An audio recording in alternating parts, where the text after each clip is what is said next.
ula wọ́n ní ibita kàtànnù tíra kìtàbù tawhidi ara àǹfààní ẹ̀kọ́ta kọ́mbẹ̀ ni alkhawfu mina shirki èyàn ma bẹ̀rù àti mú nǹkan míì ma ọlọ́run èyí tá ń pè lẹ́bọ ìyẹn ni pé kò sẹ́ni tí ò lè ṣẹbọ ìtumọ̀ rẹ̀ nù àfi kéèyàn ma bẹ̀rù kó ma sá kó ma lákíyèsí yá sẹ́ntí ń ṣe iṣẹ́ ìntí ma mú nǹkan míì pẹ̀lú ọlọ́run alkhawfu mina shirki almas'alatu thaniya inú tí a kọ́lẹ́kọ́ nínú báàbù tí a ṣẹ̀ṣẹ̀ kàtà yìí annarriya mina shirki àsínú ta lè mọ́mọ́ tó sì jẹ́ pé nínú ọ̀nà mú nǹkan mí mọ́lọ́un tá ń pè ní ṣíríkù ni òun ni arriya kárí mi ìyẹn ni pé iṣẹ́ tó yẹ kéyàn ó ṣe ń torí tọ́lọ́un ká máa ṣe kọ́ máa wà lérò wa pé kí wọ́n rí mi pé mi ní ń ṣe annabuwa muhammad sallallahu alaihi wasallam annabi ni mina shiriki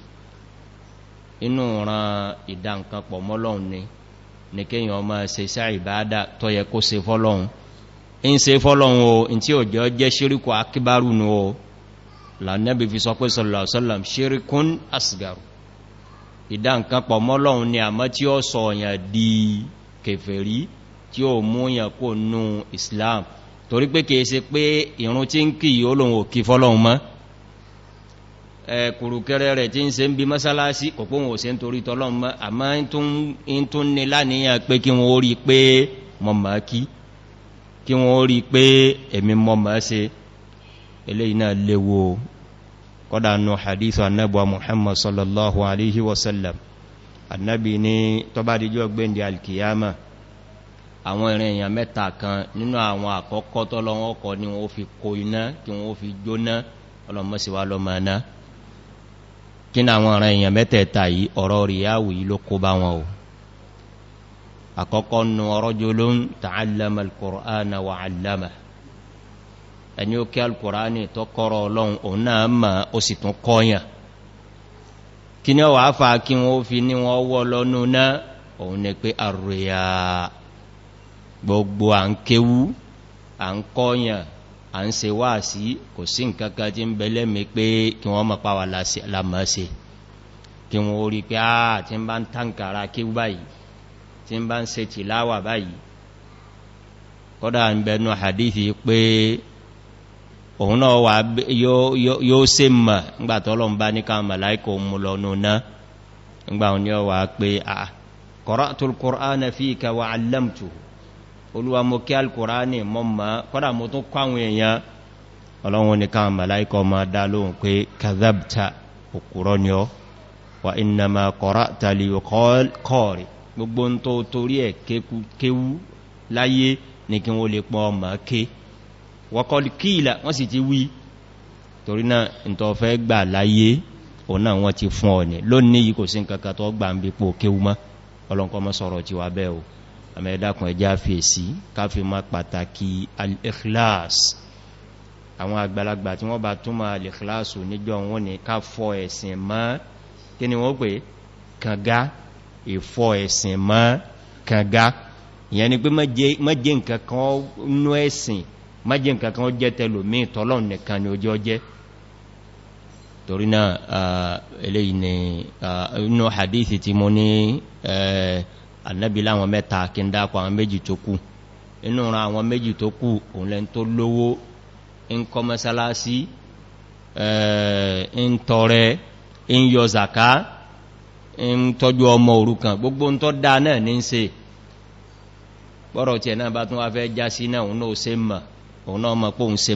òun ṣe báyìí olówó ní káwọn màláíkà sọ fún pé kadhabta irọ́ ló pa o wa innama gbogbo ń tó ṣe láyé òun lè kọ́ jawad kí wọ́n lè pé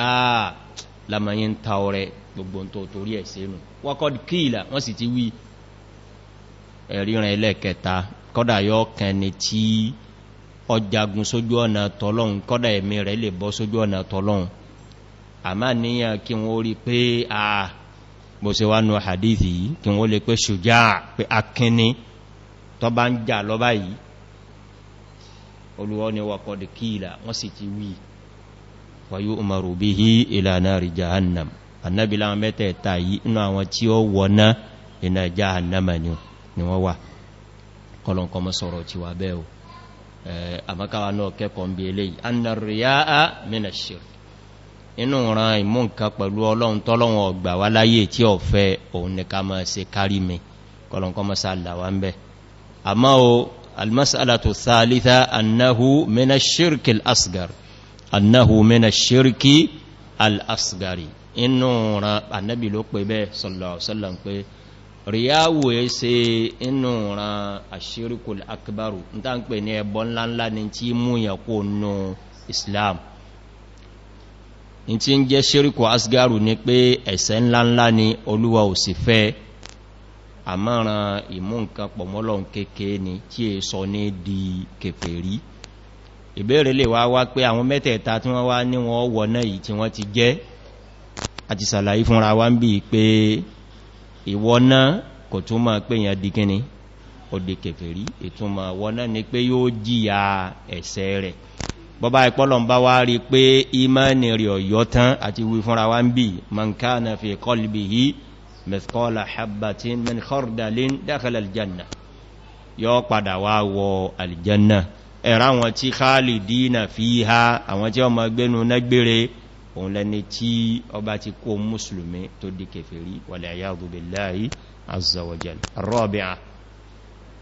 annahu akhwafu ma yakhafu minhu ma yukhafu minhu ala as-salihin karimi ẹbọ kékeré ìmú nǹkan pọ̀mọ́lọ́n kékeré yìí kódò òun ló yẹ kéèyàn máa bẹ̀rù jù fẹ́ni Ọlọ́run bá ti ní kó máa ṣiṣẹ́ rẹ̀ ẹni tí ń sin lọ́hun in tó yẹ kó máa bẹ̀rù jù gan òun ni àṣírkul asgar gẹ́gẹ́ bá Nábì ti wí sallallahu alaihi wasallam torí bẹ́yàn bá ti bá ẹ̀sìn débì kan táwọn èèyàn ti mọ̀ ní mùsùlùmí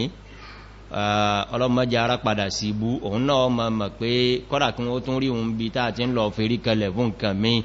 èmà ní ọjẹ́ fáwọn èèyàn àmọ́ tó yẹ kó máa bẹ̀rù ní pé kóhun ó rí mẹ́rin ní mùsùlùmí táwọn èèyàn rí mùsùlùmí iná ó ìsẹ́pá níyàn ohun tọ́lọ́run rí táwọn èèyàn ò rí ọ̀tọ̀ ni òun ló fi jẹ́ pé ní ìntọ́ yẹ kéèyàn máa bẹ̀rù jù bọ́lọ̀mbá ti ní kéèyàn jẹ́ ni tí ń sin lọ́hun òun ni ọ̀rọ̀ àríyáwì yóò kọlọ̀nkọ́ mọ́sá sánú wa o. Al-khamisa qurbul jannati wan nar nínú tí àríkà nínú báàbù tí ọlọ̀ yìí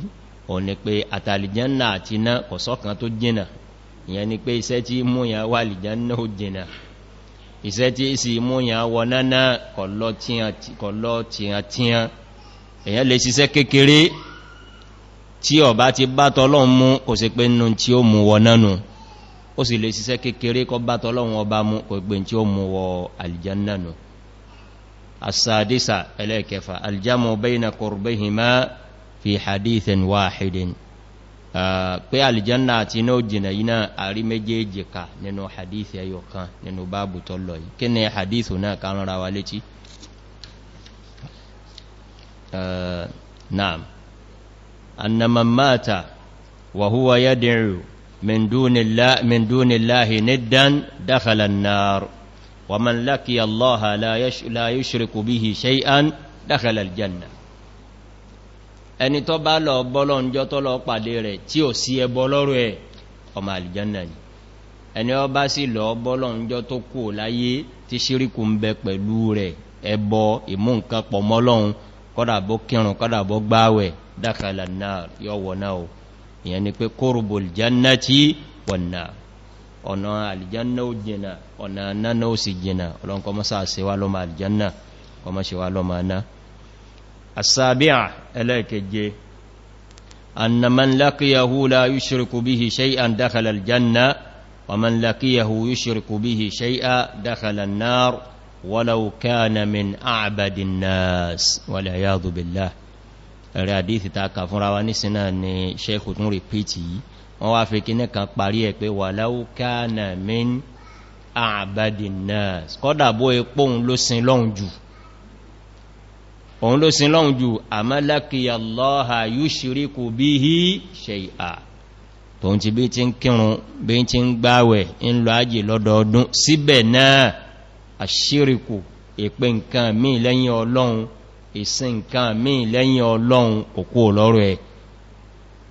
walau kana min a'badin nas kọ́dà bọ́ jẹ́ nú àwọn tó mọ ọlọ́run sín jù bọ́ bá ti mú ẹbọ àṣíríkù ìsìn nǹkan míì pẹ̀lú ọlọ́run mẹ́rù ẹ̀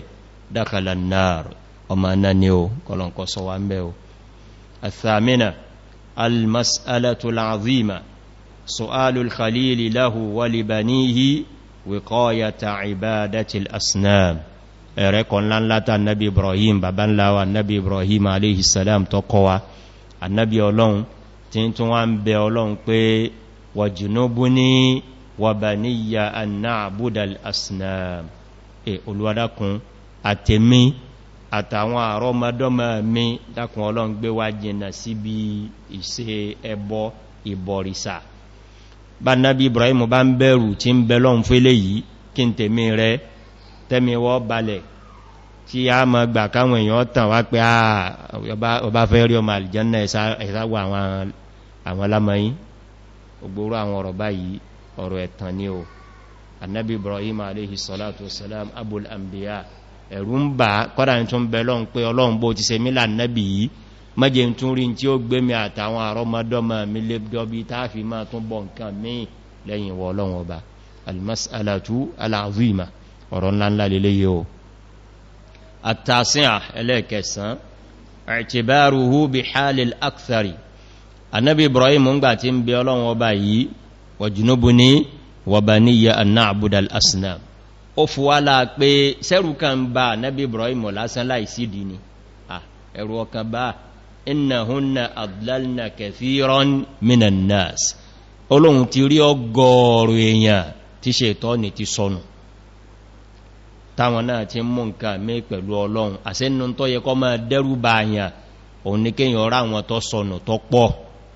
kìí sí pé báwa tí ń wo lónìí pé ẹlòmí ọmọ tán rẹ̀ pé òun nìkan kúkọ́ kí ló ní ọlọ́run lá ń bí kọ́ jẹ gbogbo yíyá torí nù tẹ́lòmí fi ń tán rẹ̀ nígbà àṣádúrú báwọn sí wá pọ̀ tó yìí náà ẹ̀rí báwọn èèyàn ti ń kún bẹ́ ní kí lọ́kàn ọlọ́run pẹ̀lú wọn kún bẹ́ inú hadithi kan annabuwa muhammad sallallahu alaihi wasallam ní bọ́lọ̀n bá bí annabi adama pé nínú àwọn àrọ́mọdọ́mọ rẹ̀ kí ni nàsíbù ti ná ìbẹ̀nú àdífì kan pé annabi adamu ọmọ mú 999 nínú every 1000 pé àwọn tí ó wọ̀ náà ni ọlọ́nkọ́mọ́sẹ̀mì rẹ̀ lọ́mọ náà ìyẹn ni pé bẹ́yàn bá fẹ́ lo pé àwọn èèyàn pọ̀ yọ́ dẹ́rùbọ̀ ni pé agbára Ṣẹ̀tánì sì káwọn èèyàn ibi wọ́n ti pọ̀ yìí má sọ dẹ́tàn tí ó máa tàn pé àkúpọ̀ mẹ́ akọ̀ ń gbé ọkọ̀ ní ọlọ́run ọba láàbí gbogbo yín ẹgbẹ̀nú àdífì náà law anna insakum wa jinnakum wa awwalakum wa akhirakum bí gbogbo yín àtẹ̀yìn àtàlìjànú yín àtàwọn tó ti lọ àtẹ̀yìn tẹ́ ń bọ̀ bí gbogbo yín bá panupọ̀ lórí pé a máa kẹ̀yìn sí tọ́lọ́run ní kò ní ọlọ́run làkọjẹ́ kò ní làkọjẹ́ gbogbo yín yá gbogbo yín bá sì lẹ panupọ̀ ẹ máa tẹ̀lé tí ẹ̀ kò náà ní nǹkankan kò dín nǹkankan kù nínú ọlọ́run kọkẹ gbogbo yín náà ọlọ́nkọ́ mọ́sá àpapọ̀ kẹ́ o al-ashira ẹlẹ́kẹwàá fihi tafsiru la ilaha illallah àríkànnà báàbù tó kọjá iná kí ni tafsiru kí lálàyé lórí la ilaha illallah ìyẹn ni pé kò sẹ́nìkan tó tọ́ sí kájọ́sìn fún àyàwólúwọ́ ọba Allah kama dhakarahu al-Bukhari kọ́dá àríkà bẹ́ẹ̀ ní àdíthì tí sheikh muwa nínú sahihu al-imam al-Bukhari rahimahullah al-hadiyata ashara ẹlẹ́ẹ̀kọkànlá fadilatu man salima mina shirki àṣẹ ọláńláńlá ń bẹ níbi kọlọ̀wọ̀ láyà níbi ìṣẹbọ ẹni Ọlọ́run bá kó yọ tí ṣíríkù ọ̀kọlù tóhun náà kọlù ṣíríkù fadila ọlátọ́pọ̀ ní o kọlọ̀nkọ́ mọ́sá dẹ́mi wà àti ẹ̀yìn náà kọlọ̀nkọ́ dáwà ń rọ lábẹ́ kò sí pé gbogbo ọ̀nà kọlọ̀n mẹ́jà kọlù ṣíríkù kọmọ́jẹ̀ ṣíríkù ọkọlù àwa náà torí pé tó burú púpọ̀ òun ni kíyàn ṣẹbọ kó pé nǹkan míì kó ṣe nǹkan míì lẹ́yìn Ọlọ́run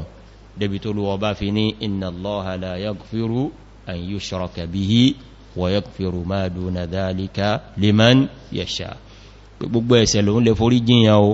ẹ̀ṣẹ̀ kan tó wọn ní forí jiyàn òun lè ṣe kéyàn ṣẹbọ pẹ̀lú Ọlọ́run ọba Ọlọ́run kó má ṣà la àtèmi àti ẹ̀yin bẹ́ ẹjá dóbá iná ká fi fàyè béèrè kalẹ̀ hadha wallahu ta'ala a'lam wa sallallahu wa sallama wa baraka ala nabiyyina muhammadin wa ala alihi wa sahbihi ajma'in so bóyá lè ní time fún béèrè díẹ̀ lónìí insha Allah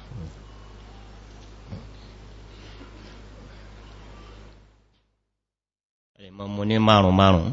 so tàbá márùn-ún àkọ́kọ́ ẹ̀tún mú àwọn márùn-ún mi náà bí tàbá fi dé tọ́jọ́ bá fi lọ náà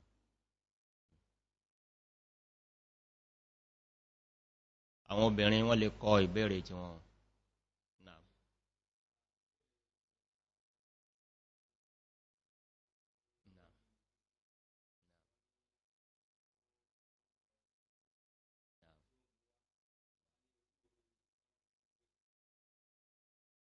الحمد لله والصلاة والسلام على رسول الله وعلى آله وصحبه أجمعين وأحل الله البيع وحرم الربا رولوا بانيانو سورة البقرة olúwaníkẹ́yàn ọtajà kí arajà halali ni o ẹ̀rin tó ń ṣe léèwọ̀ òun ni àríbà òun ni èlé gbogbo ìgbà tẹ́yàn bá wá ń ṣe òwò kan ó wá yẹ kó béèrè pé ṣé nóòwò tí Olúwa ní àhálàlọ́hù albay tọ́lọ́n lóhun ṣe ní halali ni àbí wà harrama àríbà ní títorí ta bá kábẹ̀rẹ̀ àyà yìí àyà 275 nínú Suratul Baqara Olúwa ní àwọn kan ma wípé innamal bay'u mithlu riba kò sí yàtọ̀ ńbẹ̀ kéèyàn tajà kó rajà àti kó fowó sí báńkì kó lé ẹbẹ́yàn gé ní ẹbí profit náà ni Olúwa ní orí bẹ́ o kí wá láwọn tí a fi mọ̀ pé halali leléyìí ọjà leléyìí haramu leléyìí rìbá leléyìí òun láwà sọ fúnra wa nísìn àmọ́ in tí ò sí èméjì ń bẹ ni pé in tó bá tó pure tó jẹ́ pé à ń tajà à ń rajà ní lóòtọ́ Olúwa ṣe léwọ̀ mo sì ti fún wa ń bí pé kọ́dà ogbóró àwọn nǹkan báyìí kò nídi ká sẹ̀sẹ̀ máa wádìí pé sáànàbì tarú ọjà báyìí rí sáànàbì rarú ọjà báyìí rí èyí wọn sọ̀rọ̀ ìbádà ẹ̀rí ọ̀rọ̀ tí ẹ bá ti ṣe ìbádà ìtawà ń bẹ̀ ni pé ṣé haramu ni àbí halali nínú àkọ́kọ́ tí a fi mọ ọjà tẹ ní wọ́n ń tà yìí bóyá ahallallahu al-bay'a bóyá wa harrama ar-riba òun ni pé ń tọ́lọ̀ ń pè ní bẹ́ìwù tọ́ yọ̀ǹda fẹ́mi pẹ̀lú rẹ wọ́n yẹ garanti ojú owó bẹ̀ǹlẹ̀ èrè àkọ́kọ́ príncipù nù gbogbo ahallallahu al-bay' kátajà kárajà tí ń jẹ́ halal nínú ṣẹ̀rí àtọ́lọ́un àì garanti ojú owó pé yóò pé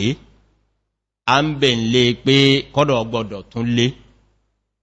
in tí ń jẹ́ owó ní pé àbọ́lọ́run ọba dúó àfi 50,000 bẹ̀rẹ̀ rẹ̀ bọ́ bá wọ Ọlọ́run àárí 50,000 yìí padà kọ́dà tún wá rí 5,000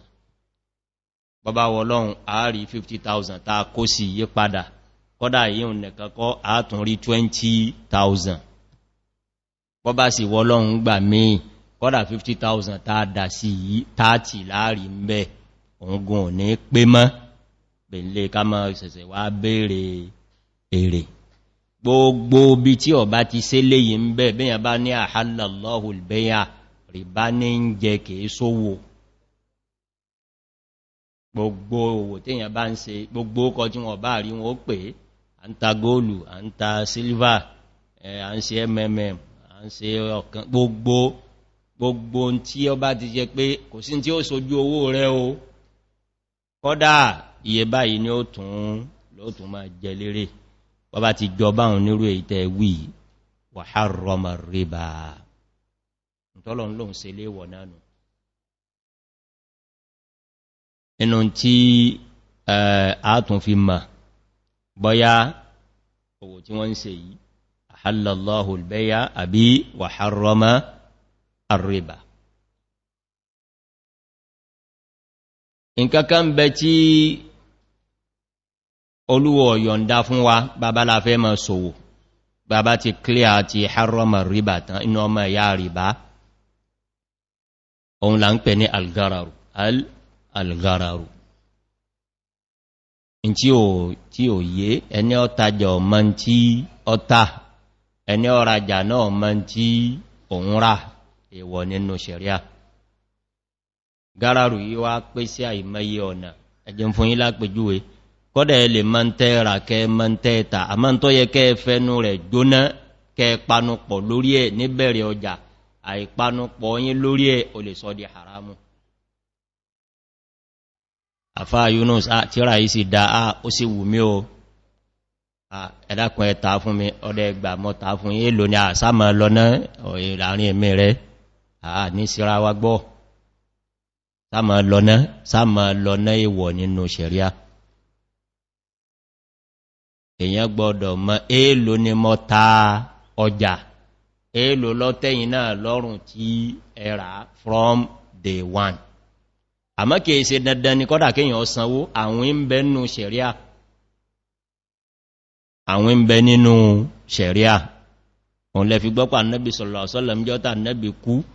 wa dir'uhu marhunatun 'inda yahudi Ànábì ra ọjà lọ́dọ̀ Yahudi kan kẹ̀ sanwó kọ́dọ̀ òfin kankan dógó bí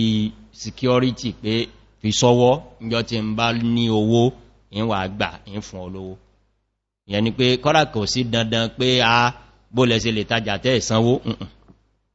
inú tí Islam faramọ́ ni ọjà ní ìmówó bọ̀ kọ́dà ṣẹ̀rí àfaramọ́ pé owó ní ìjòlẹ̀ supply mi ṣẹ̀rí àfaramọ́ yẹn náà ọjà ní ìsanwó lọ́la àmọ́ ìlò lẹ́ẹ̀sàn lọ́la ọ̀la ká tó dìtámì rẹ̀ wọ́n bá ti ń di pé ẹ̀sàmọ́ lọ́nà inú gáràrù tọ́lọ́wọ̀ fẹ́nu kọ́dá nínú gáràrù náà ni ìta bá tà dìgbà kan al-bay'u al-ajil tí mo ní ṣẹ̀rí àfaramọ́ pé àtà fún yín àwà gbówó àbẹ́wà sanwó ń gbà báyìí inú hadith ibn Abbas radiyallahu anhu wala nabuwa Muhammad sallallahu alaihi wasallam ni man aslafa fi shay'in falyakum bi ajalin ma'lum wa waznin ma'lum wa kaylin ma'lum kódà ajalu bí tí mo fẹ́ lónìí yẹn ìgbà tẹ́ sanwó náà gbọ́dọ̀ fẹ́ nukù lórí ẹ kódà bọ́jọ́nú mẹ́wàá kò bá sì jọ́la àmọ́ kẹ́yàn wá pé a ń fún olówó ẹbẹ́ mi ní ń fún olówó ẹ̀dàkùn jò ní ẹlòmí ọmọ abẹ́ mélòó tó wá ń bí pé ń jò ṣẹ̀rí Ọlọ́run ni bẹ bá fẹ́ tajà wà halallahu albay kódé èèyàn gbọ́dọ̀ pé ń fún olówó ìrètí ọjà kan àbí ìrètí torí pé ìrètí ọjà yìí ó lè dé lọ́la ó lè dé lẹ́yìn oṣù kan ó sì lè má dé torí náà inú tí ṣẹ̀rí ọ̀farama òun ní kíni algarar àwọn kéèkèé mọ́ mú àyí àwọn ìtọ́ tí ẹ̀wà burú láwọn àfáà máa sọ nínú tí ó rà pé bí ẹni tọ́ ta ẹyẹ tí ń fò lójú sánmọ́ ìyẹn ni pé ẹyẹ tí ò sí nínú kéjì rẹ̀ pé òun nẹ̀ gbà mọ́ wá yínbọ̀ àwọn ọmọ lọ pa wá nísìn àbí wọn ní ẹja tí ń bẹ nínú odò èyàn máa tà fáwọn èèyàn gbogbo àwọn eléyè wọ̀ ní torí náà ní kúkúrú inú tí okùn kankan nù tẹ́ dákọ̀ náà gbogbo ọ̀nà ní ṣẹ̀rí àfikọ́ fún wa tó pè ní wa aklul mali bil batil ká máa jẹ owó ẹlòmí lọ́nà tí ó dá tó pé kò lágbára ní bọ́bá lágbára inú rẹ̀ ò ní dùn irú ẹ̀lẹ̀ example tẹ mú wáyìí sẹ́rí gbogbo ọjà tó bá ti ń di káàkiri kí wọn náà mú èèyàn méjì wá àwọn onímọ̀ lágbàáyé lónìí wọ́n panupọ̀ wọ́n jòkó ní Cairo wọ́n jòkó ní Jordan wọ́n jòkó ní Sudan àwọn al-majami'ul fiqhiyya wọ́n lè rí gbogbo àwọn ọjà pyramid scheme pé bí ọba ti wà lókè èèyàn méjì ó wà nísàlẹ̀ rẹ̀ àmẹ́tọ̀ ó wà nísàlẹ̀ tiẹ̀ náà àmẹ́rin ó wà nísàlẹ̀ tiẹ̀ yó wà tínrín lókè yó máa fẹ̀ ní ìsàlẹ̀ wọ́n lè wọ̀ èyí wọ́n sí nínú tàà sẹ́sẹ̀ ń dìbẹ́jì àwọn àwọn àfáà study rẹ̀ gbogbo orú pictures ẹ̀ tí wọ́n máa lò ni wọ́n ti wòwò irú ẹ̀ náà ni GNLD àbí gílẹ̀ ń pè gbogbo àwọn ọjà lọ mú yàn wá akílò àmìwálè náà sí belbáàtì torí náà bó ti jẹ́nu Allahu ta'ala a'lam. Alaikum salam. Sẹ́yìn lọ́kàn ṣe ògbẹ́jọ́ bá bèèrè ní ọmọ súnmọ́ bẹ̀rẹ̀ báyá kẹ wá kí wáyà yí wọn mọ́ gùn àmọ́ wọ́n wà bẹ̀rún lónìí tó bá dìgbà mìíràn nípa àríyáwó tí ẹ ṣàlàyé fún wa ẹjọ́ pẹ̀lú wípé kí musabaqatul Qur'an tí a máa ṣe ẹjọ́ ìhàwó ní Islam wó pẹ̀lú wípé bí ríyáwó sí ní máa wọ musabaqah tí a máa ṣe bí ríyáwó sí ní wọ̀n ní ọgbọ̀dọ̀ wọ musabaqah Qur'an náà àmẹ́ rí musabaqah Qur'an àwọn mí ìsàṣẹ́jù débi pé kọ́dá àwọn ní bídíà ní kọ́dá àwọn léèwọ̀ ní kò rí bẹ́ẹ̀ tí ó ti yé àwọn àlfà alágbàáyé wọ́n ti fojú pẹ́kú wọ́n fojú ṣẹ̀ríàwó gẹ́bí ìbéèrè tí yí òun ni pé ǹjẹ́ ríyáwó wọ̀ náà ríyáwó lè wọ̀ òun ni gbogbo àwọn àfáà tí wọ́n ṣe fátíwá pé kò sí tó burú bí musabaqah náà wọ́n wọ́nu wa pé mọ́jọ jẹ́ pà níyàn rẹ tó fi lọ musabaqah ni mo fẹ́ jẹ mọ́tò mọ́jọ jẹ́ pà níyàn rẹ tó fi lọ musabaqah ni pé lámà ìjẹ ọ̀kadà ń jò ní pé mi náà bá lọ wọ́n fún mi ní ọ̀kadà torí tọ́lọ́n kọ̀hún ma àmọ́ kò burú ká pé kágbẹ́bùn kalẹ̀ pé ẹni ọba ṣe nǹkan báyìí dáadáa bọ́jẹ́ wá ha Kùránì náà ní tí è ṣe pá níyàn yíhun nìkan lọ bá wá èyí wọn láìfì àmọ́ pé ṣe ríyáwó lè wọ̀ náà kárí mi lè wọ́ mẹ́yàn bá lọ ọbẹ̀ ní ti torí pé irú àwọn àpòjú tí mo mú wáyé torí tí ń jẹ́ ríyáwó ni pé kò jẹ́ torí tọ́lọ́hun nìkan mọ́ ó ti láníyàn nǹkan mi so eléyìí ni kí ogbẹ́ tí ó bá lọ ṣe musabaqah kó fi èsí àmì ẹmọ́jẹ́ ká gba ṣẹ̀tọ́nì láyé lọ́nà kan òun ni pọ́pọ̀lọpọ̀ àwọn àlfà àti kìlọ̀ rẹ̀ fún wa wọ́n ní ṣẹ̀tọ́nì ò gbọdọ̀ wá mú ọ lójú ọ̀nà à ń sá fún ríyáwó kọ̀ wá pàbádátì kí ló dé tí ẹ̀ wá fọ mọ́sálásí kọmọ àdàbígbà tó pé kárí ní ẹgbọ́pà ń dáwó ní gíní ẹ̀ ṣe kọmọ tó yọ́kàndàbí kárí mi wọ́n ní ara màdáfílú arabi tó ń tún lúgọ sí tó ti mú àwọn èèyàn mínú àárín kẹ yẹmọ yẹnà fílà yọ́kàndà gbígbà tí yẹn ṣe ríyáwù ni wọ́n kìlọ̀ yíò náà fún wa irú musabaqah yìí náà kí wọ́n maka mo lè ṣe àmọ́ yọ́kàndà bí ríyáwù kẹyàn òfìsì gbogbo tí kíyàn sá fún ríyáwù mọ́ wà aláwọ̀ ṣètọ́ nìkan lúgọ sábẹ́ ìfẹ́ ṣe ríyáwù kọmọ wá lé ọkú òmìnir àmọ́ náà kò sí iṣẹ́ tèyàn ń ṣe tó bá jẹ́ ìbádà tí ríyáwó lè wọ́ ò kọ́dà bí yàn kẹun àfi ká máa wá jára wa lógún ká máa jára wa lógún bọ́ bá sì ti fẹ́ wá inú ta gbọ́dọ̀ mọ̀ òun ni pé gbogbo tèyàn bá ti yanu sọ jáde tó bá rúyẹ sí ọlọ́kàn Ọlọ́run lóhun yọ̀ǹda bọ́ bá ipọ̀ wà lórí ìrun ni ọwá tó sì sáré ṣe dè fáwọn tó sáré ṣe dá fún rẹ̀ bọ́ bá ipé tó ti tí ò sí lórí ìrun ni ti a'udhu billahi minash shaitani rajim ti tánànà alágbàjù báhùn lọ la yukallifu Allahu nafsan illa wus'aha ọ̀sọ́mì èèyàn náà tí ìròyìnrò yóò ní wá bá àmọ́ tí ó jẹ́ wájíbù táwà lágbára rẹ̀ ní pé bọ́bá ti dé ó sì tètè pé ó tètè lè pé wal-'iyadhu billah a'udhu billahi minash shaitani rajim kọ́dà Nábì kọ́ wa ń bò mí pé ìtọ́ bá burú jù tí ń fún wọ́ lọ bí tí èrò rẹ̀ ń lọ bí tí ó yẹ kọ́ lọ ọwá pé kí ni amantu billahi wa rusuli gbogbo àwọn eléyìí ní tí yóò fi máa jára rẹ̀ lógún lẹ́ni tó bá ipé nǹkan fẹ́ sí lọ́kàn ó yàtọ̀ fáwọn tó ṣe pé ọ̀lá níyàn tọ́lọ́hun bí kan tẹ́lẹ̀ torí ìtayé náà ni bọ́bá yọ zàká torí ìtayé ni bọ́bá náwó sí mọ́sálásí torí ìtayé ni wọ́n sì pọ̀ kánrin bẹ́ẹ̀ lónìí bọ́bá sponsor programu lórí tẹlifíṣàn torí ìtayé ni irú àwọn èyíhùn ni àríyáwù tí máa ba iṣẹ́ jẹ́ àmọ́ wọ́n gbọ́dọ̀ fi yíò náà kún la yukallifu Allahu nafsan illa wus'aha pẹ́rò yíò yíò ní máa wá sọ́kín èèyàn ọ̀sọ́mà nẹ́bí adámatọ̀ lágbẹ̀ àmọ́ tó bá ti wáhùn mọ́gbà láyé ó ti tẹ́ sẹ́kíní kọ́ṣà ara rẹ̀ wallahu ta'ala a'lam. Assalamu alaikum warahmatullahi. Ṣẹ́yìn náà kẹ bèèrè tán nìsí? No. Ẹ̀dàkùn wọ́n bí bèèrè mi ó tó bí mẹ́ta bá tí wáyé gbàmí láyé ẹ̀dàkùn. Now. Mo rò pé ọ̀pọ̀lọpọ̀ lè máa sí ń bẹ ọ̀rọ̀ musabakọ̀ tàwí mo ti sọ ń bí tẹ́lẹ̀ ní ó jẹ́ ìsọ́n kúkúrú aka hadithi kan bí iṣẹ́ rántí tí hadithi náà ẹ̀rí musabakọ̀ nù ta rántí man qatala qatilan falahu salabu man qatala qatilan falahu salabu Ànábì dójú ogun nítọ́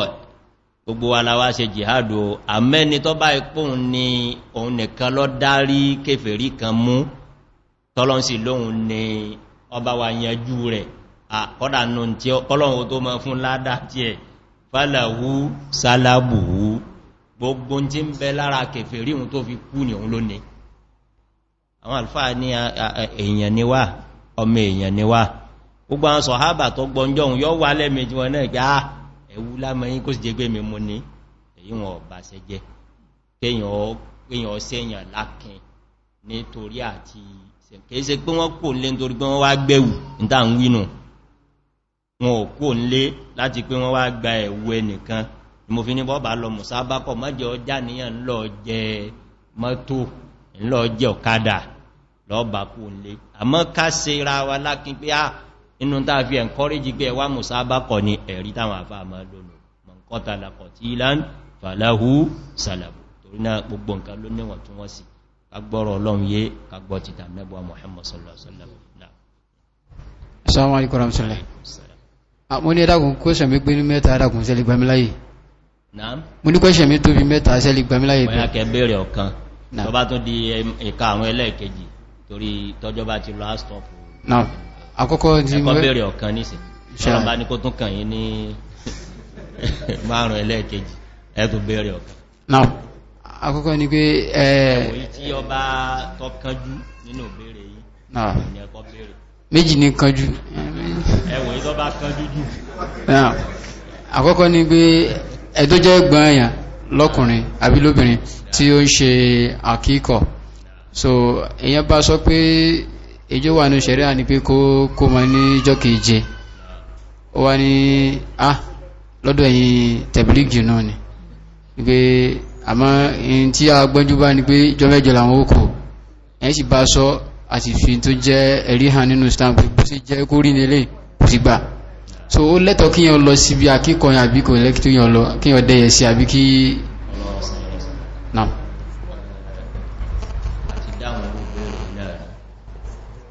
ẹni tí ń bá ń fojú tí ń fi inú fẹ́dọ̀ pé kọ́dàbẹ̀ láàrín ṣe tẹ́mi ó ṣe irú ẹni bẹ́ẹ̀ inú àwọn tí tọ́bá ipá mọ̀ pé hajjiru owúlò fún ṣẹmọ́ tí ń jẹ́ hajjiru òun ní ká dẹ̀yẹ síyàn nínú ìran tààfi jẹ ní tí ń takòtò lọ́wọ́ àti tànẹ́bì òun bí díà tànẹ́bì fi jẹ wọ́n yà bí tó sì gbà wá náà láyé ká fi kọ́ ní ìṣì èèyàn kó fi mọ̀ pé tóun sí ọ̀dá òun ni al-hajj òun làwọn mẹ́ta kan láyé Ànábì Muhammad sallallahu alaihi wasallam wọ́n sàṣe mọ́sí ìdá Ànábì fi dáṣẹ̀ rí àfún wọn ni pé gbogbo community ẹ̀dẹ́ yìí sí tí wọ́n wà pé tàbí sí ìrìnà ìjọ́tọ́lọ́ bá lọ́nà gbà tútù bá àwọn mẹ́tẹ̀ẹ̀ta kọ́dà ọwà ní àkọọ́lẹ̀ pé kọ́dà àwọn ìyàwó wọ́n tẹ́yẹ sí wọn ya ṣùgbé lè mẹ́dà wọn tó bá jẹ́ ẹ̀tọ́ rẹ̀ tó jẹ́ ẹ̀tọ́ ìmọ̀ sí àwọn ní ní ó tútù ní àpítọ́lọ̀ bá tó gbà tó fún bá ìrìnà àjírí ẹ̀tì wí ìtara tẹ́yẹ sí náà ní pígbà tó bá rí níbi ìkúnmẹ̀ ẹnu kẹ́kẹ́ àwọn onímọ̀ kan pàkíyèsí wá sí kámọ̀ kíwò òkèrè kámọ̀ kéde lẹ́rẹ̀ wọ́n ní tí ń jẹ́ àlájúrù gẹ́gẹ́ bá ṣe wí nǹkan tàbí ṣe kíni tàbí jẹ́yẹn yà ní ìtẹ́wà fẹ́ bí jẹ́yẹn yà ẹgbọ́dọ̀ rí pé ó wúlò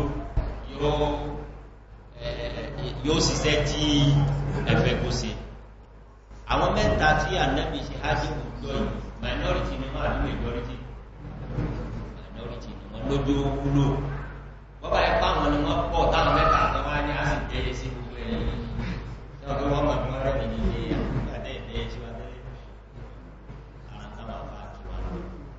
àjù náà nínú oṣù wà lẹ́nu mọ́kánìkò ìsìnwẹ́pọ̀ náà lẹ́nu kámẹ́jọ ní tí ò ní olúlò ara tí wọ́n máa pàkíyèsí wá sí ni pé ibi àwọn aláwọ̀ bá wà ní ìjọrí ti hajjú ọ̀rọ̀ wọn kan àwọn tí ń sàdá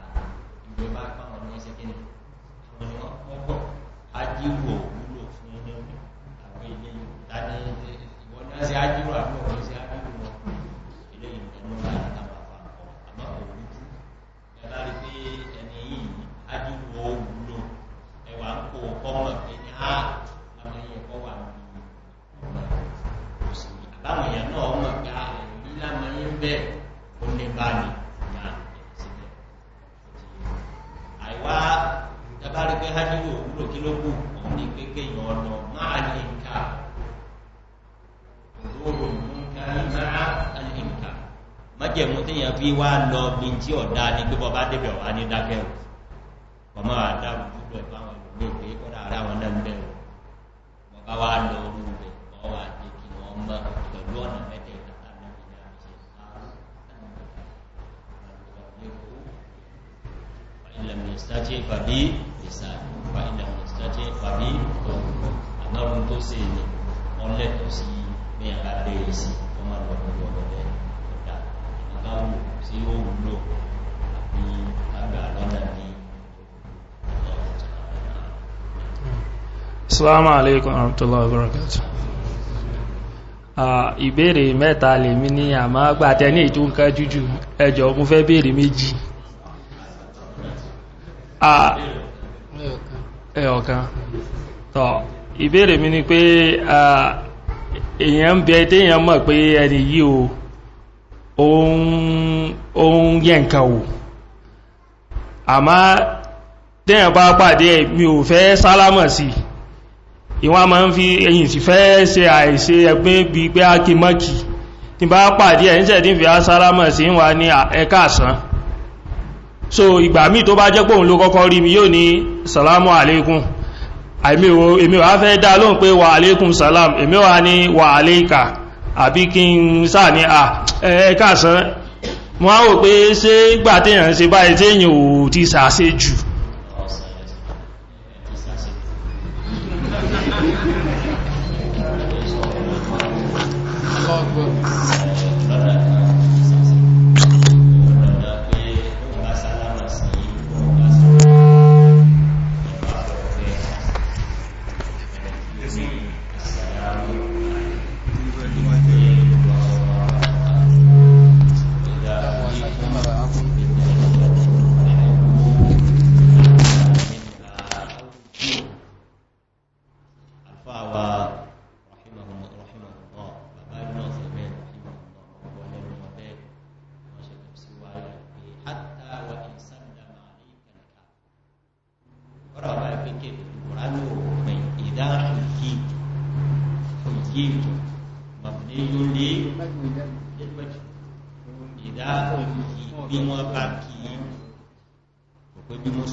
Assalamu alaikum sí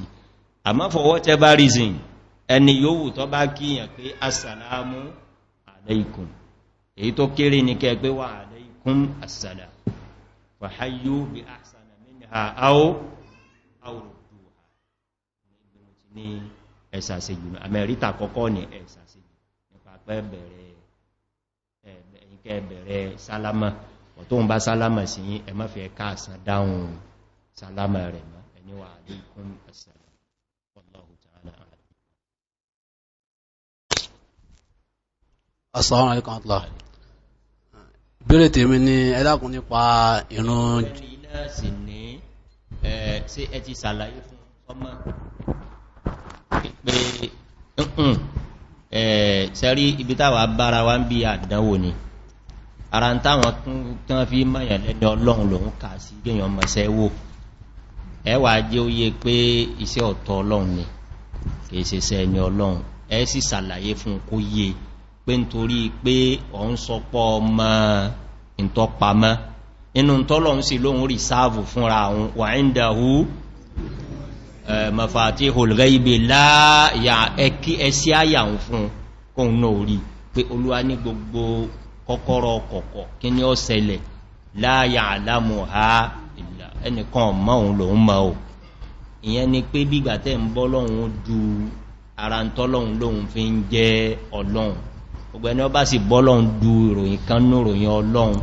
ṣírkún fi rububiyyatihi azza wa jalla ọdá nǹkan pọ̀ mọ́lọ́hun níbi kínú níbi tawhidu ar-rububiyyah àwọn tá mọ̀ pé Ọlọ́hun ní ń ṣe bí ká dẹ́dà bí pẹ́nìkan ní ìntọ́bá ní ọ̀sẹ̀lẹ̀ ètí ọba fẹ́ ọ̀sẹ̀lẹ̀ kò ní ṣẹlẹ̀ Ọlọ́hun nìkan ló níyàn ẹ̀yin náà gbọ́dọ̀ ṣe gbogbo àlàyé báhùn fún torí gẹ́gẹ́ mo ti wí environment táwà bára wa nígbọ́ tóhun náà ń kọ́ kíní ń kọ́ pé tí ó tún mú súnmọ́ Ọlọ́run sí ni bọ́bá ti wá mọ̀ ló tó dépò pé kọ́lá kẹfẹ́ sálámọ̀ sí wọ́n mọ̀ tó tún á lagídí pé òun bọ́lọ́run dù náà ni èyí ń kọ́dọ̀ ti kó ní mùsùlùmí wàlẹ̀ ya billahi azza wa jalla so àmẹ́yìn náà gbọ́dọ̀ kọ́kọ́ take step náà. Assalamu alaikum warahmatullah. Ìbéèrè tèmi nípa ìrun pípè ní ọjọ́ Juma. Àwọn kan máa ń pèrún ní ẹ̀mejì, wọ́n ti kọ́kọ́ pè kan, wọ́n wá pè mí kó tó di pé ìmáàmù wọ mímbàrì. But àwọn kan kó tó ẹ̀ọ̀kan ní wọ́n máa ń pè, ẹ dákun àmọ́ èyí tí ó ṣe dáadáa bẹ́ẹ̀. Kò sí kíni, kò sí èyí tí ọ̀dá nínú méjèèjì. Láyà Ànábì Muhammad sallallahu alaihi wasallam ẹ̀rùn kan náà wọ́n máa pè àmọ́ta lọ sánà ká máa pẹ̀rún méjì oní Uthman ibn Affan radiyallahu ta'ala anhu. Ànábì Muhammad sallallahu alaihi wasallam sì ní alaykum bi sunnati wa sunnati al-khulafa'i ar-rashidin ẹ̀tẹ̀lélànà mi ẹ̀sì tẹ̀lélànà àwọn mẹ́rẹ̀ẹ̀rin yìí náà inú àwọn khulafa'i ar-rashidin ni Uthman bin Affan òun ló jẹ́ kí káwí bẹ́ẹ̀ báwọn àfáà ti wínú bí tẹ́ bá rí pé ń táwọn bá sábà nù ara wọn tí mo ní kò nídìí àmà jà àmà dá mọ́sálásí rú torí yíò àmọ́ bẹ́yàn bá ní ni mo ti wíhun mélòó wọ́n pè nígbàtà Nábì ń bẹ láyé ẹyọ̀kan náà ni àmọ́ Uthman bin Affan ní èso ń bí díà òun súnnà tà Nábì ní ká tẹ̀lé súnnà ó sì nídìí tí Uthman náà tó fi introduce rẹ̀ òun ni pé ọ̀pọ̀lọpọ̀ àwọn èèyàn wọ́n wà ń lọjà kò sáàgó kò sí kan àfi kí wọ́n kọ́kọ́ pé ẹ̀rùn kan báyọ́kú bí wákàtí kan báwa bí wọ́n ti ẹsẹ́ ń pè ń bò mí kò nítumọ̀ torí kìí ṣe pé ìrùn pé a wá pè ó súnmọ́ra wọn ìrùn tí Uthman ti ń pè tó ní wọ́n máa pè ń gbà ní òun ni pé káwọn èèyàn ó fi mọ̀ pé ọjọ́ ti lọ kí wọ́n máa múra kó tó di pásíkò ìrùn wá wọlé bàbára wọn tó ní nítorí ẹ̀ làwọn fi ń pè bẹ́ẹ̀ min sunnati al-khulafa'i ar-rashidin náà àlèkù sẹ́yìn lọ́kàn náà.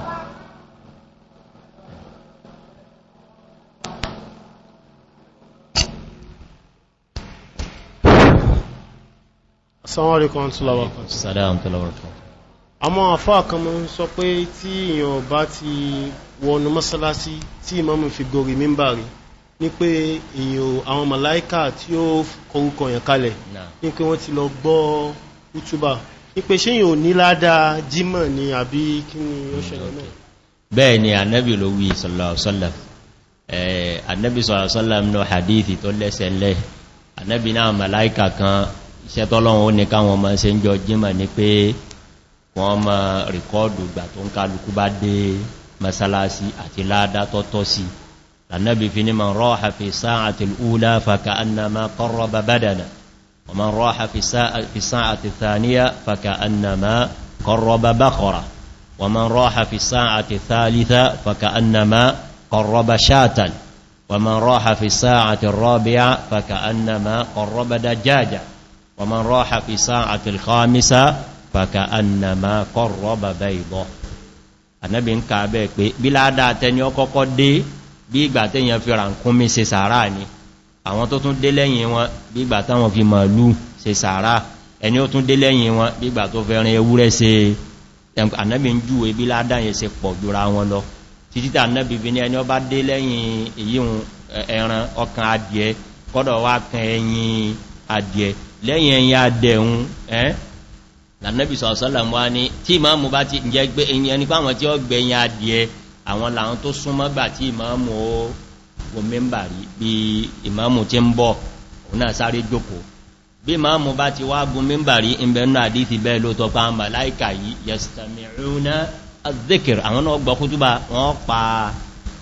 rẹ́kọ́dù dé ìyẹn ni pé gbogbo ẹni tó bá dé lẹ́yìn ẹ̀yìn kò sí nǹkan kan mọ́ àmẹ́yìn wọn ò túnmọ̀ kò ní jímọ̀ ó ti yé kò ní ládàá màlúù kò ní ti ràǹkúnmí kò ní ti ẹran kò ní ta díẹ̀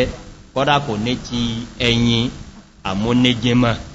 tó bá ti bá ìrun jímọ̀ kọ́dá bẹ́yàn ọ̀bá bá kútúbà rárá oníjímọ̀ tó bá ti báraka ẹyọ̀kan àmọ́ bẹ́yàn ọ̀bá ti lè bá àkọlù ṣe in tó kéré jù téyàn fi bá jímọ̀ òun ni kí wọ́n má ti gbórí dìde kò ní rùkú ẹlẹ́ẹ̀kejì bọ́ bá ti dé jímọ̀ tó pé máàmù ti ní sami Allahu liman hamida ní rákẹ̀ ẹlẹ́ẹ̀kèló rákẹ̀ ẹlẹ́ẹ̀kejì bọ́ bá jọyìn wọn àníyàn àyílà ní ọ̀dà àníyàn ìrun gúrí mẹ́rin ni wó kí àmọ́ bọ́ bá bẹ́yọ kan àníyàn jímọ̀ náà lọ́dá ó sì mú ẹyọ kan tí wọ́n ti kíkò tó déwá ìyẹn fi ń yé wa pé ní mẹ́mbàbí àúlá ẹni ọ báraka kan tó ní jímọ̀ ẹni ọ wá bá láti bẹ̀rẹ̀ tó báraka méjèèjì á sì wá pé ò ní ní jímọ̀ ká gbọ́ ni mọ́ máa ń pé ẹjá gbọ́rọ̀ Ọlọ́run yé bó ti wí ẹjá gbọ́rọ̀ Ànábì wé sọ̀lọ̀sọ́lẹ̀ gẹ́lẹ́ bí Ànábì ti wí náà òun ò ní gbogbo ládá tí Ànábì kàkalẹ̀ yìí àmú ní jímọ̀ wallahu ta'ala a'lam. Assalamu alaikum. Ẹlákùn nínú béèrè tí mo fẹ́ béèrè ni pé àwọn ọmọ ìyá wa nínú ẹ̀sìn Islam nìsìn. Àwọn ọmọ ìyá wa nínú ẹ̀sìn Islam nìsìn bóyá wọ́n jáde lọ sí bóyá kàn jáde lọ àsìkò ìrun wá tó wọ́n ti wá dá yẹn pé àwọn ní mùsọ́là tí wọ́n táwọn ò ti mọ̀ kírun ìgbà tí wọ́n yẹn wá bá wọn lójú ọ̀nà ìsìtẹ̀ẹ̀tẹ̀ pé mọ́sá tó wà ní ẹgbẹ́ ojú ọ̀nà tó ẹ̀kan kírun wọ́n wà lágídí níbẹ̀ kí àgbà táwọn bá dé mùsọ́là gangan kí àwọn tó kí mùsọ́lá àbí masjidu no mùsọ́lá tí wọ́n táwọn yẹn bọ́yá ń dá iṣẹ́ mọ́sálásí àbí iṣẹ́ mọ́sálásí bẹ́ẹ̀ni so wọ́n á gbé mùsọ́lá ìgangan mọ́sálá tó wà ládùúgbò bóyá ó wà lójú ọ̀nà wọn ò ní kí wọn bẹ àfi dandan kan dé mùsọ́lá rú ojú ọ̀dà ọlọ́run ọ̀sán ilẹ̀sàn dáadáa ó nídìí ká gbọ́ lẹ́nu wọn kí ló fà á tó bá nídìí kò ṣe nǹkankan lópin ìgbà tásìkò oòrùn ọ̀bá tí ní kọjá ṣó ti yé irun tó lè fà á ní pé a gbọ́dọ̀ tanra wa ọ̀pọ̀lọpọ̀ àwọn mọ́sálásí mi ń bẹ bíyàn náà bá tò lẹ́yìn irú ìmáàmù bẹ́ ẹ̀míyàn ma sọ pé sẹ́rùn yí wọlé àbí kò wọlé ìmáàmù ti Fátíhà gan òdúó ní ẹnu Ànábì sì ní la salata liman lam yaqra bi Fatihatil kitab la salata Ànábì ní kò nírun o ẹni tí ó ké Fátíhà ẹ̀dàkùn irú Fátíhà wò l'Ànábì ń wí ṣé Fátíhà tí ó ń mọ̀ ní àbí Fátíhà tí Ànábì ó mọ̀ gbogbo Fátíhà tí ó bá ti pé háwù yàtọ̀ fún áínù tí sọ́ọ̀dù yàtọ̀ fún sínì Fátíhà tá Ànábì mọ̀ kọ́ wọn Fátíhà wà láàrín Ànábì ó mọ̀ sallallahu alayhi wa sallam Ànábì in tó ń ké ni pé ọ̀tọ̀ ní láàmú ọ̀tọ̀ ní dọ́dí wala dọ́ọ̀lìn bọ́lọ̀ ti fi rán Ànábì nù mo fi ní bọ́bá ìpele yìí lọ́fà gba wọ́n lè mọ́ wà lè sọ pé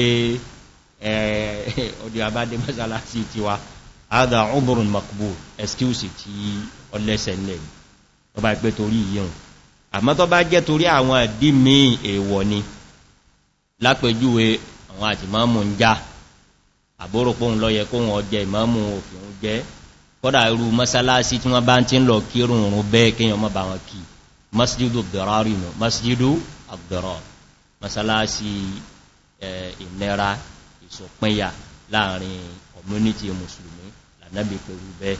àmẹ́yì tí wọ́n bá ní ọdúrù shar'i pé nǹkankan báyìí ni ọfà tó sì jẹ́ pé tí sharia recognize irú example tí mo mú wáyìí èyí wọn kò tí burú káàsọ̀ tán tó bá ipá sí kòrún náà ni wọ́n sí wà ẹ̀pẹ́ bí òrùn bá wọlé nìsìn kèsí pẹ́sẹ̀kẹsẹ̀ náà ni ìwọ́n jáde òun la fi máa pèrún láàfi bí 20 ìṣẹ́jú lẹ̀ àbí ìṣẹ́jú 10 àbí ìṣẹ́jú 15 fi hàn pé àsìkò oorun sì wà ní ó sì wà níta nìyẹn so ẹ lè bí wọ́n kí ẹ mọ̀ kí ló fà tí wọ́n fi ń ṣe wallahu ta'ala a'lam. Assalamu alaikum. Ìbéèrè mi ni pé ká ní pé èèyàn sì fowó sí báńkì èèyàn sì fowó sí báńkì so owó yẹn ń increase so gẹ́gẹ́ bá ṣe mọ̀ pé owó ilé ni pé èèyàn gbọ́dọ̀ gbà bẹ́ẹ̀ ni pé tíyàn bá load card orin naira àwọn MTN wá fún yàn ní bonus. ìbéèrè mi tó nù. òun náà ni mo fẹ́ ẹyọkan yẹn náà ni nípa èèyàn load card orin naira MTN wá fún yàn ní bí bonus 200 tí ìwọ̀n ti bọ́ sí bonus 200 tí ìwọ̀n ti bọ́ sí èlé. ok so ti MTN yẹn gẹ́lẹ́ fẹ́ béèrè àbí òun gẹ́lẹ́ fẹ́ béèrè ó dá lórí tí ìbéèrè alákọ̀ọ́kọ́ wa halallahu al-bay'a wa harrama ar-riba ọlọ́run fara mọ́ kéyàn ó ṣòwò àti gbogbo ọ̀nà owó ó sì kọ̀ kéyàn ó jẹ rìbá ẹ̀rí kéyàn ó fènì sí ọjà inú ọ̀nà kíni inú ọ̀nà owó ni kéyàn ó fún yẹn lé ní inú sí ọjà torí kọ́ bá tún wá rà ní nígbà míì inú ọ̀nà owó wa halallahu al-bay' irú bónọ́sì tẹ́ wí omi ń bẹ tó jẹ́ haramu àmọ́rú àwọn bónọ́sì yìí ṣe haramu o pé bọba lóòdù 100 naira bọ́yá láàrin oṣù kan ni wọ́n ń ṣe àbí láàrin ìgbà kan pé nísìn yóò bọba ti lóòdù 100 naira a mọ̀ fún ọ ní ẹnínú kò sí sí táwọn náà torí ẹ̀ṣẹ́ nì ní pé wọ́n ń wo sẹ́mọ̀ pá wọn ní dátà wọ́n mọ̀ iye èèyàn tó lo MTN lóṣù yìí wọ́n wá kọ̀mpíà rẹ̀ sí tóṣù tó lọ bọ́yá 10 million ni ó wà lórí nẹ́tíwọ̀kù wọn ní February wọ́n rí pọ́ já sí 5 million nínú oṣù yìí àfi ká wá nǹkan ṣe káwọn èèyàn ó fi ọ́dà bí ìgbà tí wọ́n náà fún yẹn lé ní àbò fún yẹn lẹ́bùn pé ẹwà ara fríjì ọ́dà ẹfún wọn ní ẹfún wọn lábẹ́bẹ̀ yìí ẹfún wọn kàlẹ́ndà yìí èyí wọn kò sí nǹkankan ò jẹgbọ́ ẹmọ́jà nira wa lára inú ọ̀nà òwò tí ṣẹ̀rí ọ̀tako òní káfẹ́ nì sí ọjà ẹ̀rẹ́ ìtàwọn MTN àti nǹkan míì wá ń ṣe tí ọ̀dá òun náà ń bẹ lọ́tọ̀ ara èyí tí wọ́n ń ṣe tí ọ̀dá òun ni pé bí kírẹ́dìtì rẹ bá tán àlèyọ olówó bàbá ti wá ńgbà pé wọ̀kọ̀ mú wá ra hùn bàbá ti wá advance 100 naira fún ọ ńgbàtà bá já a padà já 110 ẹjìnà sí léyìn kọ́dà bẹ bá gbọ́ fàtíwà páwọn kan ní wọ́n tajà ní ọjà rújú léyìn ẹjìnà sí àwọn ọ̀tí ẹ̀pá wọn tajà dáwọn wí ni pé you can borrow àwọn gan ọ̀tí ẹ̀ sásábẹ̀ kankan àwàlá tún bá wọn tún lọ́rùn sẹ pé bí wọ́n ta airtime ní àwọn láwọn yá ọ ní owó ní ìgbà wọn bá láwọn yọ olówó tí wọ́n ní wọ́n tajà ẹjá jìnà ṣíṣẹ́ ìtọ́ ni o inú eléyìí òun kọ̀ dáa ẹgbọ́ inú tí ò tún dáa òun ni wá ta inú tíṣẹ̀ rí àtakò òun ni tẹ́tẹ́ gbogbo ọ̀nà tẹ́tẹ́ táwọn nẹ́tíwọ̀kù yí ń gbé káúnkálukú wa mẹ́lẹ̀ jìnà sí ọlọ́run ọ̀fẹ́ o the more you play the more àbí ẹgbẹ́ mi náà lo MTN ń lo omi náà wọ́n sẹ́ndì omi ìsíwá ń gbà mí pé o ti qualify nísìn láti jẹ nǹkan báyìí àmọ́yé báyìí ní gbogbo èyí hun ẹjá jìnà sí o ọ̀nà tẹ́tẹ́ ọlọ́nkọ́ fẹ́mi rẹ̀ o gbogbo bí ọlọ́run bá ti ní a mọ́ mú tí kí ní máa tẹ̀lé tẹ́tẹ́ ni o innamal khamru wal maisir yas'alunaka anil khamri wal maisir gbogbo ọ̀nà tẹ́tẹ́ èèwọ̀ ni torí náà àwọn wọ̀nyí làwọn network providers ń ṣe tí ọ̀dá àmẹ́rí kí wọ́n fún yàn ní bónọ́ọ̀sì ẹni ìfọgbọ́n pé yàn wá ra ọjà kò sí nú èèwọ̀ nú ṣẹ̀ríà wallahu ta'ala a'lam náà ó yẹ kó ti pé márùn látẹ̀kan àti bẹ̀rẹ̀ mi ẹ kọ̀nsídà àwọn tí wọ́n láwọn nẹ́kọ̀ọ̀kan yẹn náà. Assalamu alaikum wa rahmatullahi wa barakatuh. Wọ́n lè bọ́ sí inú ẹ̀karùn ẹlẹ́ẹ̀kejì. Náà ìbéèrè mi ni pé lápèjúwe èèyàn wà ní àjọ wa ládùúgbò gẹ́gẹ́ bí ọ̀dọ́ a fẹ́ máa ṣe tọ́lọ́wọ̀n ọba so àti wá make arrangement pé a máa dá owó bẹ́ẹ̀ ní every week lápèjúwe 50-50 naira láti máa fi ṣe tọ́lọ́wọ̀n ọba so àti make arrangement pé àbí ó jù bẹ́ẹ̀ téèyàn bá lágbára yìí tí ó tó bẹ́ẹ̀ so nǹkan táwa ṣe ni pé ẹnìkan wá sàlàyé pé ewu ń tọ̀hún bóyá nìsín wọ́n ti wá dá bí ọ̀sẹ̀ mẹ́ta òun ò rí owó tiẹ̀ dá so ọlọ́run wa ní kí tán dé bá ṣé ewu owó mẹ́ta tó jẹun ṣé kò ní dọ̀ràn sí wájú ọlọ́run wa ṣé kò ní jẹ́ ọ̀ràn fún un láyé fún ṣé kò ti di gbèsè fún tọ̀hún. ok ṣé kò di gbèsè sí lọ́rùn níwájú ọlọ́run ọba nítorí pé kò rí dá tí títà fi dé bá ọlọ́run. ẹ ṣeun ọlọ́run sáfà lẹ́sàn dáadáa ẹ̀rí gbogbo ìmọ̀ náà owó sójú ọ̀nà tọ́lọ́run oríṣi méjì ló pín sí àwọn ìtọ́ jẹ́ dandan ọjẹ́ dandan àwọn ìtí ó sì jẹ́ dandan tó ṣe pé mo ní mo mú wá ní bí n bá ní àbí mo ní ìfikalẹ̀ ọlọ́run ò ní jẹ́yàn yà nítorí ẹ̀ ṣe ríro ilé ìtẹ́ bèèrè yìí tó bá fọ́ọ̀lù sí rúta lákọ́kọ́ ìmọ̀ example rẹ̀ wá gbèsè ni o àwọn owó tó yẹ kọ́ ná ọyẹ kọ́ dandan ni kí kọ́ ná sójú ọ̀nà tọ́lọ́un tí yàn wọ́n bá ti wà lọ́rùn yàn kìí ṣe pé tí ó ṣẹ̀ṣẹ̀ dọ́rùn yàn lẹ́yìn ìgbà tẹ́yìn ò sí mọ́ àmẹ́ tí ó pé ní kó tó kú náà ló ti jẹ́ dandan fún tọ́wá ṣàìrí san gbèsè ní lọ́rùn ẹ̀ nínú táwọn èèyàn rẹ̀ ọmọ ojútó kí wọ́n bá san òun lélẹ̀ yìí àmẹ́rí gbogbo rán ẹni ọba fẹ́ gba ládá sí ẹni ọba fẹ́ rí ọnú ọlọ́run sí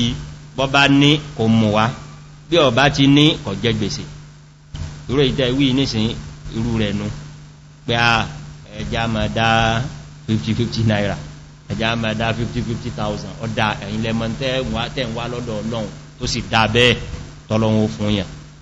ẹni tí ọba wá rí ti ẹ̀sán ń bẹ láyé o kò bẹ láyé o kò jẹ gbèsè o kò sí kíní kò jẹ gbèsè ẹja mọ̀ yàn kí wá láwọn rú dandan tí mo wí òun níbi ìzàká ẹni ó ti ṣe pé nínú Muharram ní ìzàká wọ owó rẹ̀ tó ti mọ̀ pé ọdún kan ó pé nínú Muharram ọwá kú ní sọ́fàrù yẹn ni pé oṣù alákọ̀ọ́kọ́ ló jẹ́ ó ti yọ ọ̀yọ́ ọwá dóṣù ẹlẹ́ẹ̀kejì ni ó kú ọjẹ́ gbèsè àbí ọjẹ́ gbèsè ọjẹ́ ọlọ́run gbèsè ò kẹ tó pín ogun rẹ̀ ẹ̀yọ zàkákò ń bẹ́ torí ọ̀rẹ́dì ó ti wà nú owó òun ní ọ̀yọ́ zàká ti wà nú owó yẹn òun ní ọ̀yọ́ kí tún láwọn dandan alkafara èyàn dáràn kàfàrà zìhárù ní ìyẹn ni pé ni ó fẹ́yìn ìyàwó rẹ̀ wé ti ìyá rẹ̀ àmọ́ntà àfi tánràn rẹ̀ àbẹ́ ìtọ́ kọ́mọ́njù kàfàratul aiman èyàn búra lórí pé wọn ní ṣe kíní kan ó sì tún padà sí ẹ̀mọ̀kún náà ní tánràn gbogbo nǹkan wọ̀nyí ni ó sì ní ìdí ká fi owó ra in tí a fi tán ọ̀ràn yìí ẹ̀dọ́ bá nírò ilé ìlọ́rùn dandan ní o tọ́ bá kú ẹwà bẹ́ẹ̀ ti bá san kàfàrà yìí bẹ́ẹ̀ lè bùn bẹ́ẹ̀ lè múnówó tí ẹyọ nú dúkìá rẹ̀ kẹ tó pín tó kú àmọ́rò ìdẹ́yìn mú alápẹjú èyí àti gbogbo tó bá jọ bẹ́ẹ̀ bẹ́yàn bá láníyàn dáadáa kọ́dọ̀ ọlọ́run láníyàn òun nìkan ọlọ́run lè fi sàn yàn ní ẹ̀san dáadáa àmọ́ ká tún ápò di gbèsè sí lọ́rùn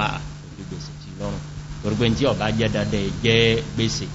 bí náfílà ní bẹ́yàn bá yan náfílà lẹ́yìn ìrun kèése gbèsè àmọ́ bí ọba kí ọ̀ràn yàn gbèsè ni so ẹlẹ́ understand your rebound. Assalamu alaikum warahmatullahi wabarakatuh. Ẹlẹ́gùn question tèmi obìnrin ò ní bèèrè tọ́ ìbẹ́yà the last one náà ni ọjọ́ tí lọ. Ẹlẹ́gùn question tèmi ni pé ẹni tí ń ṣiṣẹ́ nísìn bí kwásù ẹni tí ń ṣiṣẹ́ níbi kwásù for example so wọ́n á ní pé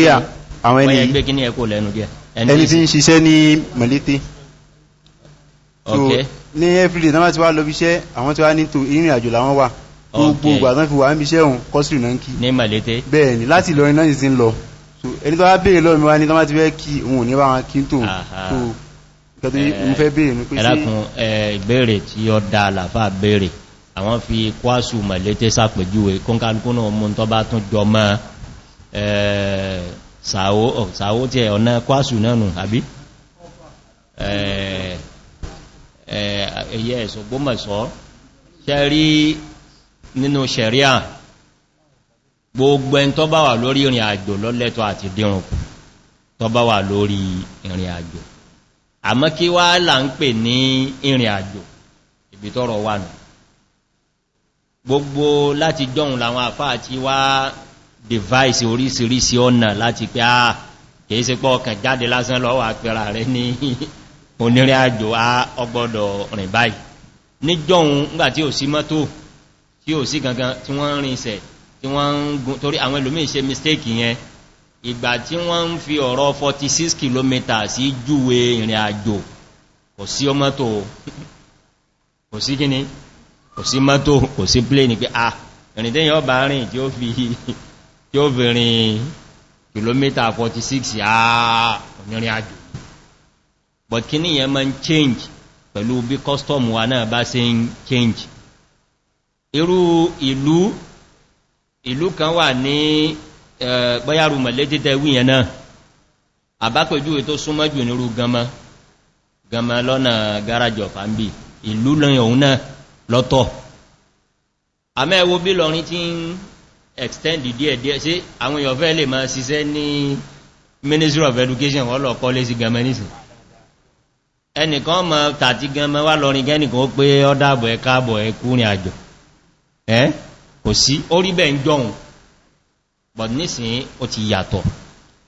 èyí òun ni pé gbogbo ẹni tí ọrúfù wa kọ́stọ̀mù wa tí ọba ti recognize rẹ̀ àṣò onírin àjò èso orin àjò Sheikh Islam Taymiyyah ló gbé kan ìdá náà kalẹ̀ pé gbogbo bí tí ṣẹ̀rí ọba ti fààlà sí nǹkan kalẹ̀ tí ó pé yẹ báyìí in ta ma fi mọ̀ ni al-urfu wal-'ada níjọ́un lóòtọ́ báwọn èèyàn bá láwọn lọ gama wọ́n kíyàn káàbọ̀ wọ́n kíyàn kú lé gbé wọ́n rìnrìn àjò kọ́dọ̀ lè ra búrẹ́dì lọ́wọ́ gbọ̀gbìyàn bá lọ gama nísìn àbọ́ lọ mọ̀lété náà mọ̀lété ò sínú èèyàn rìnrìn àjò mẹ́nísìn ò mọ̀lété kò sínú èèyàn rìnrìn àjò ní gbogbo ọ̀nà tíyàn bá wulẹ̀ wó fi wò torí náà gbogbo ẹni tí ń bá ń lọ mọ̀lété ma kírùn rẹ pé bẹ́ni ìṣẹ́ lóhun ò kírùn ní òun ọ̀bá wọn kí òun lọ dáa inú tí custom wá ti ọ̀pọ̀lọpọ̀ ọfẹ́ lè more than 50% ẹni tí ìṣẹ́ mọ̀lété nìsìn níbo wọ́n ń gbé Ìlọrin wọ́n ń gbé ìrìn àjò léléyìn so ìrìn tẹ́yìn orin kó tó dé mọ̀lété gan ó tó ìtí èmì náà rìn láti ilé méjì tó wáyà ìgẹ̀ kẹ́mi náà pé mi bá ń tà ti Ṣàngó lọ́hùn wá mọ́dí àbí àmbò ní lásìmí orí lásìmí ní àbí kí n pé mọ́ rìnrìn àjò nítorí ó ti pẹ́ orí bẹ́ẹ̀ ò ṣẹgbọ́ ní kúkúrú gẹ́bẹ̀ example tẹ mú wá èyàn lọ láti Ìlọrin lọ Mọ̀lété ní ayé tà ń gbé nísìn yìí èso nírìn àjò kíyàn ó sì mọ́ tanra rẹ̀ wallahu ta'ala a'lam wa sallallahu wa sallam wa baraka ala nabiyyina Muhammad wa alihi wa sahbihi